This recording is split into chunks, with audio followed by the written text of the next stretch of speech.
기도드리겠습니다.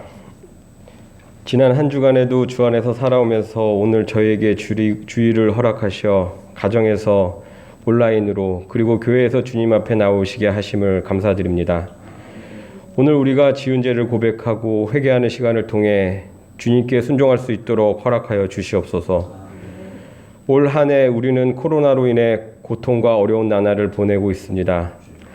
온 세계의 사람들의 일상은 코로나와 힘겹게 싸우며 한 해를 보내고 있으며 감염병으로 많은 이들이 불행한 삶을 살며 고통을 받고 있습니다. 델타 변이 바이러스와 같은 신종 변이 바이러스의 등장으로 방역 체계가 무너지고 일상으로 회복하려는 우리의 삶을 다시 흐트러뜨리고 있습니다. 아버지 하나님, 코로나 시대에 힘들어하는 우리 세계 사람들에게 길고 어두운 터널을 빠져나올 수 있도록 희망의 길을 인도하여 주시옵소서. 아멘. 주님께 간절히 기도드리는 우리의 목소리에 응답하여 주시옵소서. 아멘. 온 세계가 코로나 시대의 종말을 알리고 다시 평범한 일상으로 교회에 모일 수 있도록 허락하여 주시옵소서. 지금 이 시간에도 힘겹게 버티고 있는 의료진들과 방역에 총력을 다하고 있는 방역기관에 힘을 주시옵고 봉쇄된 경제 속에 하루하루를 버티고 있는 자영업자들에게 희망의 빛을 내려 주시옵소서. 아멘. 우리 함께하는 교회의 성도들의 가정에도 주님께서 손길을 내려주심을 믿습니다. 아멘. 우리의 건강을 지켜주시옵고 가정을 지켜주시옵고 일상적인 생활로 일터로 삶 속으로 다시 자리매김할 수 있도록 주님의 손길을 내려 주시옵소서. 아멘. 목사님과 목사님 가정에도 건강한 영육을 허락하여 주시옵고 성령이 함께하여 우리 교회를 지켜낼 수 있도록 지켜주시옵소서. 우리의 믿음이 더욱 굳건하여 두려움이 없고 주님이 늘 함께하심을 영원히 믿습니다. 이 모든 말씀 우리 주 예수 그리스도 이름으로 기도드리옵나이다. 아멘.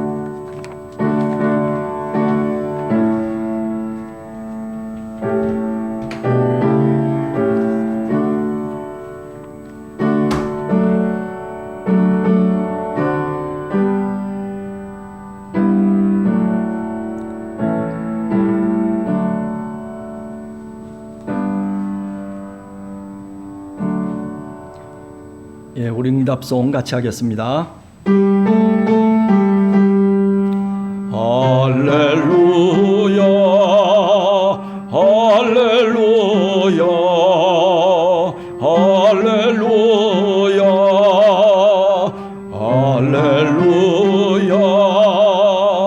할렐루야 할렐루야.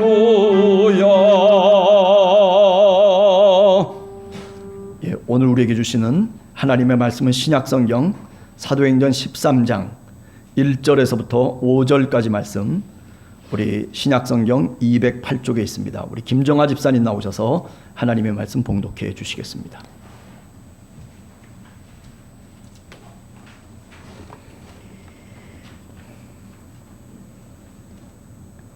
안디옥 교회에 선지자들과 교사들이 있으니 곧 바나바와 리게르라 하는 시므온과 구레네 사람 루기오와 분봉왕 헤롯의 젖동생 마나엠이 사울이라. 주를 섬겨 금식할 때 성령이 이르시되 내가 불러 시키는 일을 위하여 바나바와 사울을 따로 세우라 하시니 이에 금식하며 기도하고 두 사람에게 안수하여 보내리라. 두 사람이 성령의 보내심을 받아 실루기아에 내려가 거기서 배 타고 구브로에 가서 살라미에 이르러 하나님의 말씀을 유대인의 여러 회당에서 전할세 요한을 수행원으로 두었더라. 아멘.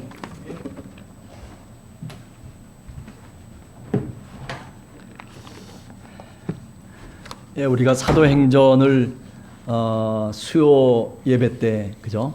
한 1년 가까이 쭉 이야기를 나눈 적이 있습니다. 그래서 아마 사도행전은 여러분들이 너무나도 잘 알고 있는 그런 내용이 아닐까라는 생각을 합니다. 그러나 사도행전에서 가장 큰 또는 전환점이 어딜까 그렇게 생각을 해본다면 아마 사도행전 13장이 아닐까라는 생각을 해봅니다. 안디옥 교회가 바울과 바나바를 뽑아가지고 그래서 안수하고 그리고 이제부터 본격적으로 이방 선교를 시작하는 그런 터닝 포인트가 바로 이 13장 1절 이하로부터 시작된다라고 하는 것 때문에 그렇습니다. 그러나 오늘 성경 말씀을 우리가 한번 살펴보면서 이 안디옥 교회가 어떻게 이 사명자들을 선택하고 그리고 그 위에 안수하고 그들을 저 이방 땅에 복음의 전도자로 보냈는가라고 하는 것을 한번 오늘 생각해 보려고 합니다. 자, 우선 첫 번째 성경을 한번 이렇게 들여다보시면 12장 24절에서 이렇게 사도행전은 우리들에게 말하고 있습니다. 하나님의 말씀은 흥왕하여 더하더라. 저는 이 13장으로 넘어가는 아주 중요한 그런 어떤 통로가 뭐냐면 바로 이 12장 24절이라 그렇게 생각을 합니다. 그래요. 교회가 건물을 멋지게 짓고 그리고 교회가 정말 많은 사람들이 흥왕해가지고 그래서 부흥을 했다라고 하는 그런 식의 표현이 아니라 오늘 사도행전 12장 24절은 어떤 표현이에요? 하나님의 말씀이 흥왕했다. 하나님의 말씀이. 이렇게 바나바와 그리고 바울을 선택해서 그래서 저 이방 세계 속에 복음의 전도자로 세우기 이전에 안디옥 교회는 어땠냐면 하나님의 말씀이 흥왕했다라고 그렇게 우리들에게 성경은 말씀하고 있는 겁니다. 여러분, 교회가 정말 좋은 교회는 어떤 교회일까? 제가 아무리 생각을 해봐도 좋은 교회는 하나님의 말씀이 흥왕하는 교회예요. 네. 그래요. 한 사람이라도 괜찮아요. 우리가 뭐라고 얘기했어요? 두세 사람이 모여서 기도하고 두세 사람이 모여서 있는 그곳에 내가 있겠다라고 그렇게 주님께서 말씀해 주셨거든요. 숫자의 문제가 아니에요. 우리는 그런데 종종 참 좋은 교회다. 참 부흥하는 교회다라고 얘기할 때는 다 어떤 식으로 생각을 하냐면 숫자를 생각하는 거죠. 그러나 오늘 이 사도행전은 우리들에게 그런 생각에서 벗어나라고 우리들에게 말씀하고 있는 겁니다. 하나님의 말씀이 나로 인하여 흥왕해질 수 있고 하나님의 말씀이 우리 교회로 인해서 이 세상에 흥왕해질 수 있는 그것이 바로 하나님이 원하는 교회의 모습이다라고 말씀드릴 수 있는 겁니다. 여러분 혹시 정말 좋은 교회가 뭘까라고 하는 그런 물음에 여러분들은 어떻게 답을 하고 있습니까? 나 한 사람 한 사람이 어떻게 보면 그리스도의 몸된 지체인 우리 한 사람 한 사람이 하나님의 말씀에 충만해 있는 것, 그것이 정말 하나님의 뜻이고 그것이 바로 선교의 밑거름이 되고 그것이 교회를 새롭게 만드는 그런 원동력이 된다라고 하는 것을 우리가 분명히 알아야 됩니다. 많은 숫자들이 모여가지고 그래서 그것이 선교사 파송도 하고 또 여러 가지 일들도 하고 프로그램을 만들어서 많은 것들을 이룰 수는 있을지 몰라요. 그러나 하나님의 뜻은 그런 것이 아니다라고 하는 거죠. 이 12장 24절에 나오는 하나님의 말씀이 흥왕하여 더하더라라고 하는 이 말씀은 13장으로 넘어가는 이방 선교를 향해서 이제 문이 열려지고 바나바와 바울을 택해서 복음의 전도자로 삼는 그 전환점에 있어서 가장 큰 사도행전의 메시지라고 하는 것을 우리가 오늘 또 분명히 알고 그리고 주님의 성경의 말씀을 잘 이해해야 된다라고 하는 겁니다. 자, 이제 13장으로 넘어가 봅니다. 13장에 넘어가면 이제 바울과 바나바에게 안수를 해서 그래서 이방 선교를 이제 안디옥 교회가 시작하게 됩니다. 어찌 보면 전환기의 모습이죠. 지금까지 하나님의 말씀이 충만한 교회였음에도 불구하고 그런데 누군가 더 이방 세계를 향해서 복음의 전도자로 세운 적이 없었어요. 그러나 이제는 성령께서 말씀하시는 거예요. 자, 2절을 보시면은 주를 섬겨 금식할 때 성령이 이르시되, 성령이 뭐라고 말씀합니까? 내가 불러 시키는 일을 위하여 바나바와 사울을 따로 세우라. 이렇게 성령이 말씀하신 겁니다. 자, 이런 점에서 안디옥 교회는 그저 사람의 말들만 많은 교회가 아니에요.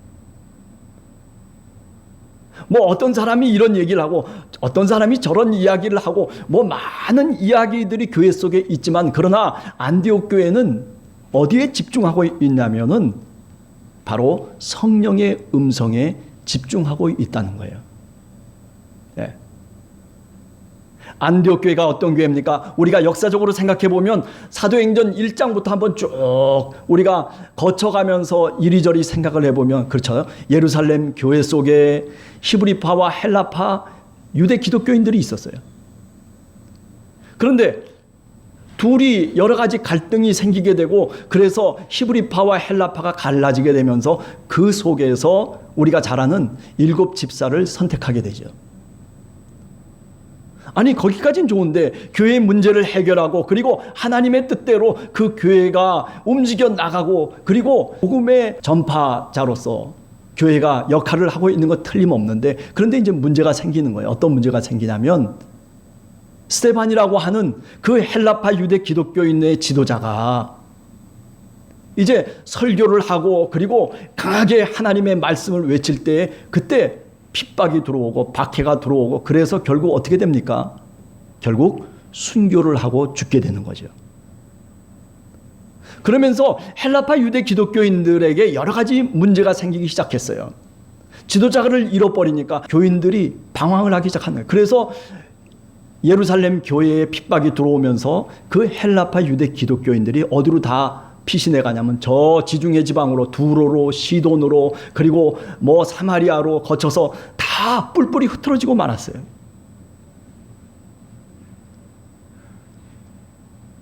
그게 사도행전 8장 1절에서부터 3절에 나오는 말씀이에요. 사도행전 8장 1절에서부터 3절에 보면 스데반의 순교로 인해서 헬라파 기독교인들이 다 뿔뿔이 흩어져 버렸다. 그런데 이제 문제는 뭐냐면 하나님의 섭리가 있는 거예요.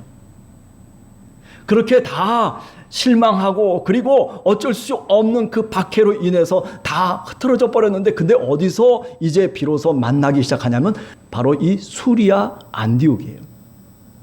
수리아 안디옥에 모여가지고 복음을 전하고, 그리고 함께 모여서 기도하고, 그리고 주님의 복음의 전도자로서 한 사람 한 사람이 제 역할을 잘 감당했던 것이죠. 한 마음으로 그들은 기도하면서 성령의 음성을 들었어요. 그래서 결국 이 안디옥 교회라고 하는 것이 이제 세워지고, 그리고 그 안디옥 교회가 이방 선교의 전초 기지가 되었다라고 하는 거죠. 여러분, 그렇습니다. 이 안디옥 교회는요, 그냥 유대인들로 이루어진 교회가 아니에요. 다 디아스폴라 유대인으로 흐트러졌던 그 유대인들이 예루살렘에 와가지고, 그래가지고 주님의 복음을 듣고, 그래서 거기 머물면서 주님의 복음의 전도자들로 살다가 다시 핍박과 그 박해 속에서, 스데반의 순교 속에서 흐트러지면서 결국 뿔뿔이 흐트러져서 나그네처럼 살아갔지만은, 그러나 안디옥이라고 하는 곳에 모여가지고 교회를 만들고, 그리고 그곳에서부터 마음껏 복음을 전하는 그런 하나님의 역사를 감당하는 교회가 됐던 거죠. 안디옥 교회는 다양한 사람들이 모여 있었어요. 오늘 13장 1절을 한번 여러분들이 읽어봐서 알 거예요. 안디옥 교회는 선지자들과 교사들이 있었으니 곧 바나바와 니게르라 하는 시몬과 구레네 사람 루기오와 분봉왕 헤롯의 젖동생 마나엔과 및 사울이라. 여러분들은 이렇게 보면 그냥 이 사람들이구나 이렇게 이름만 혹시 생각할지 모르지만은, 그러나 그 출신들을 제가 가만히 설명을 해드릴게요. 우선 첫 번째, 바나바라고 하는 사람은 어디 사람이냐 하면은 구브로라고 하는 섬 사람이에요. 지금으로 얘기하면 제주도 같은 그런 섬 사람이에요. 또 그 다음에 시몬이라고 하는 이 니게르라 하는 시몬, 이 사람은 뭐예요? 니게르라고 하는 게 뭐의 라틴어인데 이게 뭐의 그 원어냐면 여러분들 잘 아는 니그로라고 하는 말씀 아시죠? 니그로. 니그로를 누가 니그로라고 그래요? 아프리카 흑인을 니그로라고 그러잖아요. 그게 라틴어에서 나온 거예요. 이 니게르라고 하는 말에서 나온 거예요. 그러니까 여기 오늘 시몬이라고 하는 사람, 니게르라 하는 시몬은 뭐냐면 흑인 아프리카 출신이에요. 그래서 이 시몬이 여기 또 나옵니다. 그 다음에 구레네 사람 루기오. 이 구레네는 또 어디예요? 구레네는 저 북아프리카, 그죠? 리비아의 수도가 이 어디냐면 구레네라고 얘기할 수 있죠. 여러분들 잘 아시는 것처럼 우리가 마가복음 14장이나 15장 넘어가서 보면 예수님을 대신해서 십자가를 졌던 사람이 누구죠? 구레네 사람 시몬이에요. 네. 구레네 사람이 어떤 사람이냐면 바로 저 북아프리카 최첨단에 있는 리비아의 수도에 살고 있었던 그런 출신이에요. 그러니까 벌써 출신이 다르잖아요. 자, 그 다음에 또 누가 나옵니까? 분봉왕 헤롯의 젖동생 마나엔. 이 마나엔이라고 하는 사람은 분봉왕 헤롯은 누구냐면 헤롯 안티파스를 의미해요. 그 헤롯 안티파스 유대 귀족이죠. 팔레스틴 출신이고. 그러니까 이 안디옥 교회라고 하는 것이 이렇게 다양한 사람들이 모여가지고 하나의 교회를 만드는 거예요. 그러면 사울이라고 하는 이 바울은 어디 출신이에요? 소아시아 지방의 다소라고 하는 지역의 출신이라고 해요. 그러니까 여기 나오는 사람들 한 사람 한 사람이 다 어때요? 다 서로 출신이 다른 사람들이에요. 다 서로 이리저리 주님의 복음을 위해서 살다가 결국 이렇게 하나로 뭉쳐져서 안디옥이라고 하는 장소에 모여가지고 교회를 설립한 거예요. 여러분, 이렇게 다양한 사람들, 다양한 출신들이 모여있는 교회임에도 불구하고 그런데 이렇게 말씀이 흥왕하고 그리고 성령의 음성을 듣는 이런 교회가 될 수 있었다는 것은 정말 하나님의 은혜라고 생각합니다. 예루살렘 교회가 왜 여러 가지 어려운 문제에 봉착하게 됩니까? 히브리파 사람들하고 헬라파 사람들이 서로 갈등을 이뤘기 때문에 그래요. 어떻게 우리에게 구제를 더 사도들이 해주질 않고 저 히브리파 사람들한테만 더 많은 구제를 행하느냐. 헬라파 사람들이 불만이 가득해가지고 불평하고 그래가지고 결국 거기서 갈등이 일어나고 그 갈등의 최첨단이 뭐냐면 바로 스데반이 순교해서 죽는 거예요. 다 흐트러져 버리는 거예요. 그런데 이 안디옥이라고 하는 이 교회 속에서 그렇게 다양한 출신 성분을 갖고 있는 많은 교인들이 같이 모여가지고 그래서 복음의 전도자로 그 속에서도 그렇게 다양성 속에서도 한 마음을 갖고 기도하고 그리고 하나님의 음성을 듣고자 했다는 것이죠. 여러분, 오늘 우리 교회도 마찬가지일 것입니다. 사실 우리 한 사람 한 사람이 다 다르게 세상 속에서 살아온 사람들이에요. 그죠? 어떤 사람은 시골에서 산 사람도 있고 어떤 사람은 도시에서 출생해가지고 살아온 사람도 있고 어떤 사람은 또 많이 배운 사람이 있는가 하면 그렇지 못한 사람도 있고 별의별 사람들이 사실 따지고 보면 다 서로가 다른 그런 어떤 출신 성분을 갖고 있음에도 불구하고 그런데 예수 그리스도라고 하는 하나의 이름 하에 우리가 모여서 마음을 같이 하고 그리고 교회를 이루면서 주님의 복음을 증거하는 그런 역할을 우리 한 사람 한 사람이 오늘 또 감당하고 있는 겁니다.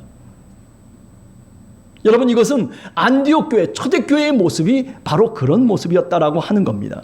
서로 다르지만 그러나 서로 다른 것을 인정하는 거예요. 목사님을 꼭 닮아야 될 성도들이 다 목사님 닮아야 됩니까? 아니에요. 그렇지 않아요. 다양한 거예요. 하나님의 역사하심이라고 하는 것은 다 서로가 다름 속에서 하나님이 그리스도의 몸을 이루고 지체를 이루고 그래서 조화를 이루게 만드는 거예요. 어떤 사람들은 교회는 하나 돼야 되고 교회는 목사님을 중심으로 해서 그래서 일사불란하게 움직이면 그것이 참 멋있는 교회다 이렇게 얘기할 수도 있겠지만은 그러나 꼭 그런 것은 아니에요. 여러분 한 사람 한 사람을 성령님께서 인도해 가십니다. 여러분 한 사람 한 사람 속에 성령께서 음성을 주시고 그리고 하나님의 말씀을 허락해 주시면서 그러면서 우리들이 어떻게 살아가야 될지를 하나님께서 그 길을 인도해 가시는 거예요. 단지 여기 목사라고 하는 것 또는 우리 함께하는 교회 속에서 직분을 받고 우리가 서로 같이 마음을 합해서 가는 것은 뭐냐면 서로가 다름에도 불구하고 예수 그리스도라고 하는 그 이름 밑에서 우리가 한 마음으로 신앙생활을 하는 것이죠. 무엇을 위해서?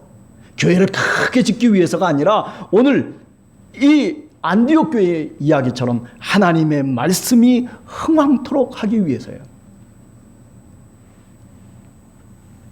그래서 이 안디옥 교회는 복음 전도에 총력을 다해서 힘썼다라고 하는 것이죠. 자, 그런가 하면 이 안디옥 교회는 그 어떤 무엇보다도 성령의 음성과 그리고 성령의 인도를 받는 교회였다라고 하는 거죠. 예수님도 누가복음 4장 1절 이하에 보면 그죠? 마태복음도 마찬가지입니다만은 예수님이 공생애를 시작하실 때 성령의 인도하심을 따라서 가기 시작해요. 그냥 내 뜻을 쫓아서 따라가는 것이 아니라 성령이 그 예수 그리스도의 공생애를 이끌어 가시고 있다는 것을 누가복음 4장 1절 이하에서 말씀하고 있는 겁니다. 여러분 그래요. 여기 오늘 안디옥 교회도 마찬가지예요. 누구 한 사람이 나서가지고 그래가지고 자 우리가 가야 될 길은 저 길입니다 라고 그렇게 제시한 것이 아니라 성령의 음성을 다 들었다는 거예요. 저는 이 말씀이 참 은혜가 돼요. 네. 우리는 종종 세상 속에 살다 보면 뭔가 지도자가 필요하고 물론 필요하죠. 또 뭔가 우리를 이끌어 갈 수 있는 대통령도 필요하고 누구도 필요하고 우리는 다 그런 것들을 필요로 하면서 살아가고 있어요. 그런데 오늘 이 안디옥 교회를 가만히 살펴보면 어떤 교회예요? 그죠? 성령이 이끌어 가시는 교회예요. 성령이 우리의 지도자가 되시고 성령이 우리의 목자가 되시고 성령의 음성을 들으면서 그러면서 기도하면서 그 음성을 듣고 그 뜻대로 인도함을 받고자 원했던 교회가 바로 이 안디옥 교회다라고 하는 거죠. 물론 이 안디옥 교회가 이제 바나바와 더불어서 사울과 같이 함께 공동 목회를 하면서 그러면서 더욱더 말씀이 흥황한 교회가 되어지고 이방 선교의 전초지가 되지만은 그러나 바울이 안디옥 교회의 주인이 아니에요. 바나바가 안디옥 교회의 목자가 아니었어요. 누가 목자예요? 바로 성령께서 목자가 되셨다는 거죠. 저는 오늘 함께하는 교회가 이런 교회가 되기를 간절히 주님의 이름으로 축원합니다. 성령의 음성을 들을 수 있는 성도들 그리고 성령이 우리들에게 말씀하시는 것을 같이 함께 공통으로 한 마음으로 느끼며 그리고 그것을 그렇게 실천에 옮기려고 하는 이 안디옥 교회처럼 우리 함께하는 교회도 그런 교회가 되기를 간절히 원합니다. 뭐라고 이 안디옥 교회의 많은 사람들이 성령의 음성을 들었습니까? 내가 불러 시키는 일을 위하여 바나바와 사울을 따로 세우라. 이 음성이 바울에게만 들린 것도 아니고 바나바에게만 들린 것도 아니고 여기 나오는 모든 선지자들과 교사들, 그 많은 지도자들, 그 많은 사역자들 속에 그런 마음이 하나 됐다는 거예요. 이게 중요한 거예요. 여러분 우리가 계획을 짜고 전략을 짜고 그래가지고 야 이렇게 해야 돼 저렇게 해야 돼 우리가 교회는 이런 교회가 돼야 돼 라고 우리가 수없는 이야기들을 하는 것도 중요하지만은 그러나 그것보다 더 중요한 것은 뭐냐면 바로 오늘 이 안디옥 교회의 모습과 같아야 돼요. 성령의 음성을 다 함께 듣는 거예요. 그것을 그리고 인정하는 거예요. 아, 성령께서 우리들에게 이런 말씀을 하셨습니다라고 하는 것을 서로가 다 인정하고 있는 거예요. 바나바만 그 소리를 들은 것도 아니고, 그죠? 니게르라 하는 시몬만 들은 것도 아니고, 구레네 출신인 루기오만 들은 것도 아니고, 분봉왕 헤롯의 젖동생인 마나에만 들은 것도 아니고, 저 다소 출신인 바울만 들은 것도 아니에요. 모든 안디옥 교회에 이름 없는 사람들이 다 그 한 마음을 갖고, 그리고 이것이 바로 성령이 우리들에게 하시는 음성이라고 하는 것을 깨달았다는 거죠. 이제 우리 함께하는 교회도 이제 8월 다음 주 그리고 그 다음 주 연이어서 4단계 거리두기 때문에 이렇게 둘로 나누어 가지고 임직식을 하게 됩니다. 참 어려운 거죠. 예, 참 어려운 거예요. 그저 한 1년 동안 미루고 있다가 어떻게 할 수가 없는 지금 입장에 놓여 있기 때문에 우리가 정말 임직을 하고 안수를 하게 됩니다. 무슨 뭐 장로님이 되셨다, 안수 집사님이 되셨다, 권사님이 되셨다라고 하는 그런 어떤 직분을 받는 것도 중요한 것이지만은, 그러나 오늘 이 안디옥 교회의 이 사명자들처럼 성령의 음성을 듣고, 그리고 정말 한 마음이 돼서 서로가 출신이 다르고 성분이 다 달라도 그래도 예수 그리스도라고 하는 그 이름 아에서 그리스도의 몸된 지체들로 살아가고자 원하는 그런 기도의 사람들. 저는 우리 임직자들이 이런 사명을 갖고 살아가기를 간절히 원합니다. 성령께서 우리 임직자들을 택하셔서 안수하시고, 그리고 교회가 다른 것이 아니에요. 복음을 위해서 바로 이분들을 세상에 파송하는 거예요. 그게 임직식이에요. 아, 내가 교회 속에서 이런 일을 하고 저런 일을 하고, 내가 맡은 역할이 이거니까 이렇게 한다. 그 역할 맡은 거는 이거는 누구도 다 할 수 있는 거예요. 어린 아이들도 다 할 수 있는 거예요. 그 역할들은. 중요한 것은 뭐예요? 지금 여기 안디옥 교회에 이 안수를 받고, 그리고 사명자로서 이제 이방 세상을 향해서 복음을 들고 나가는 것처럼 우리 임직자들도 다른 것이 아니에요. 성령께서 명령하셔서 그 머리 위에 안수를 하고, 그리고 바나바와 바울처럼 복음의 전도자로 세우는 겁니다. 세상을 향해서 파송한다라고 하는 것이죠. 교회가 파송하고 예수 그리스도가 주님의 이름으로 우리를 파송하는 거예요. 세상 속에서 그렇기 때문에 더 하나님의 자녀로 살아야 되고, 더 빛과 소금의 역할을 감당하면서 살아야 될 책임이 이제 안수받은 임직자에게 더 필요하고 더 간절히 우리가 기도해야 된다라고 하는 사실이죠. 사랑하는 성도 여러분, 또 특별히 우리 임직을 앞두고 있는 우리 사랑하는 직분자들 한 사람 한 사람, 오늘 이 안디옥 교회의 이야기를 한 번 더 가슴속에 생각하면서, 그러면서 정말 한 주간 동안 금식하고 또 기도하면서, 그러면서 내가 세상 속에 복음의 증거자로 살아가겠다라고 하는 그런 마음의 결심을 성령께서 주시기를 간절히 소원합니다. 제가 하라고 해서 하겠어요? 성령님이 그런 마음을 주셔야지 되는 거죠. 예. 그래서 정말 교회가 아름다운 교회가 되고, 그리고 복음이 흥황할 수 있는 그런 우리 함께하는 교회가 되기를 간절히 주님의 이름으로 축원합니다. 같이 기도하겠습니다.